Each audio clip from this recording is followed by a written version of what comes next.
My only ninth question, I mean, I'm glad Maul did ask because, a lot of people don't know. I've been on this shit for quite some time. The only ninth question I really did have was, did you expect him to reply?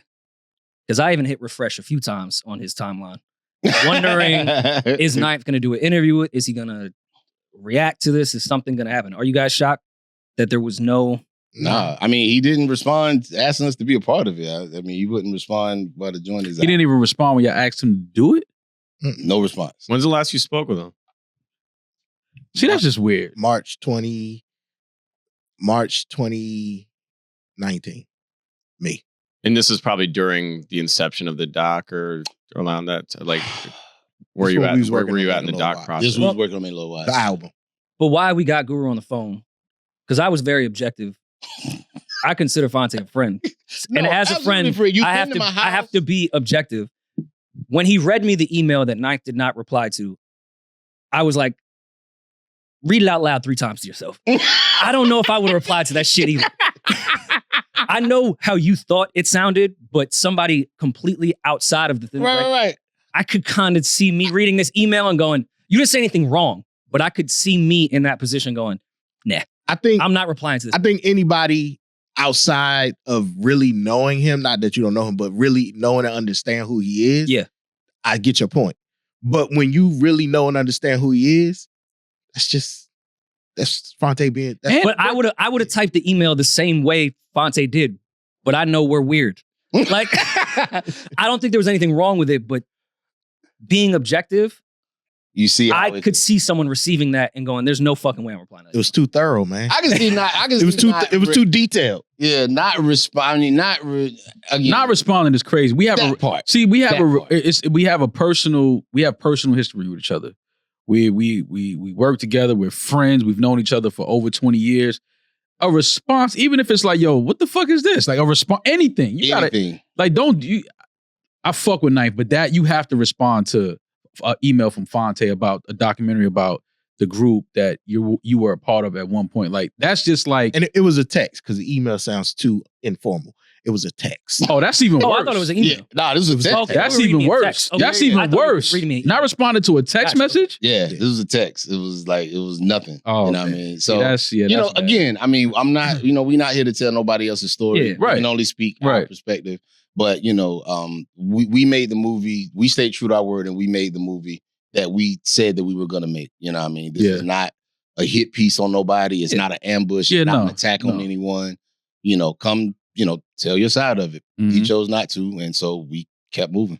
As you should. Like we always say, the only hero in this documentary is the music.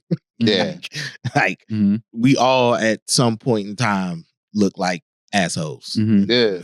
And even that, to your original question about, Hop being mad that, Jay broke up the group, whatever.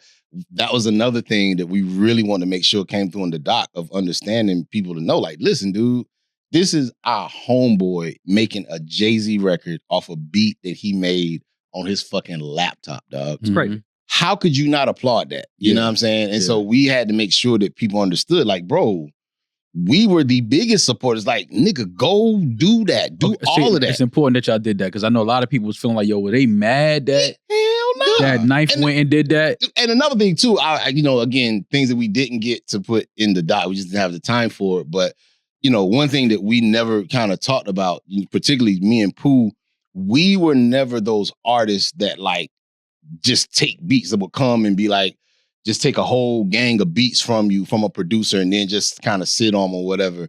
At that time, I mean, we were cutting stuff left and right, and Ninth was making beats. I mean, it wasn't shit for him to make like 10 beats a day, every day, for like months on end. Mm-hmm. So, and you were boycotting R. Kelly already at that time. that's why the threats didn't go to y'all. You was way, you knew what time it was. I'm here all week, folks. Try to veal. And I mean, I know you've told some of the story, but for our platform, what was the actual first Drake email exchange for "Don't You Have a Man," and for what's the other joint with Think Elsa? Good Thoughts. Think Good Thoughts from comeback season. Yeah, we didn't talk to him. That was our manager, though. At the time, he was being managed. Drake was being managed by God. I do not want to. Don't get me lying. Damn, what was It was T. Scott or T. No, it wasn't T. Scott. It was.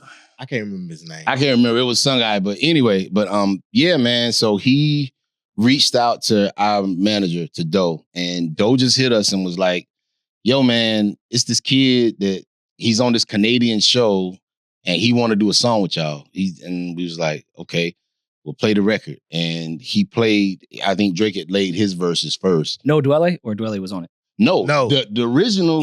But he told us Dwelle was going to be on it, but it was somebody else who did the reference. And I like the reference version better. Yeah. The reference version of that shit is hard as fuck. I don't know who it was that was singing it, but that shit was cold as fuck. I love Dwelle, right?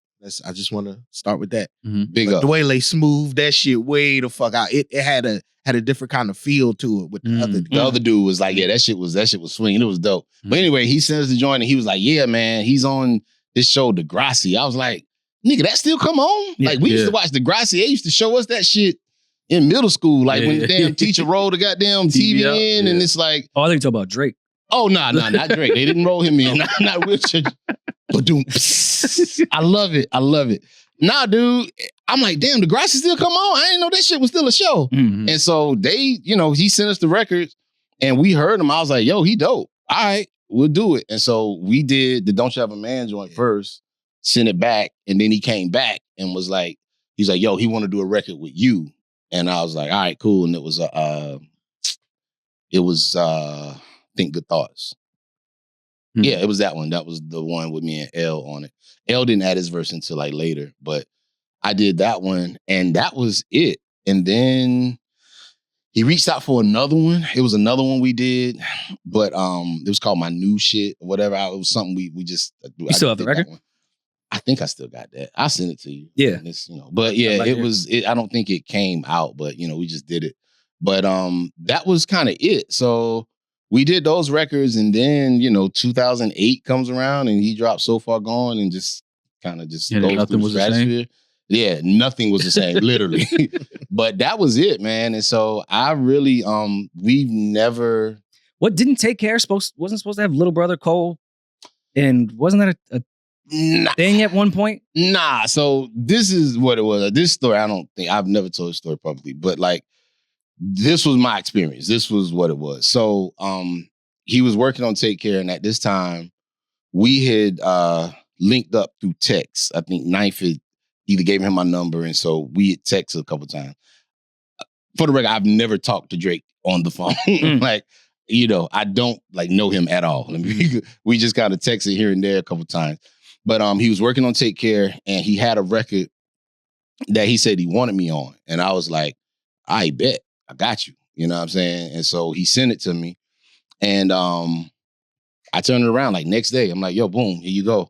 And I never heard nothing back. I was like, yo, bro, here's the record. Let me know. Never heard nothing. Yeah. And so and this was after y'all had already worked together? This was after Don't You Got a Man and all that, because that was like 07, 08. Okay. Yeah, this is Take Care. So this is around like 2011. The height of Drake. Yeah. And so I did the verse, sent it back, and I just never heard nothing back. And so I ended up just using that verse for my album, my solo album, Charity Starts at Home. I ended up using that verse for Not Here Anymore. Like that first verse. I added more to it for my album, but that first 16, like that was the verse I did. No, Rory and Ma! Man, were they lucky, Maul. They just got a sneak peek into our Patreon content. To see the full episode and all our other Patreon episodes, please go to patreon.com/New Rory and Maul. Get access to our Discord chat, early releases on sketches, merch, maybe even date Maul for the right tier. He's available. That has to be the right tier. Okay. That's What's my the price though for that? We can add that now. We're looking at a little 30K maybe. Okay. Yeah. I like that you own your value. Yeah. 30K. 30K and you can have sex with Maul. Yep. Let's do it. Patreon.com/Rory and Maul.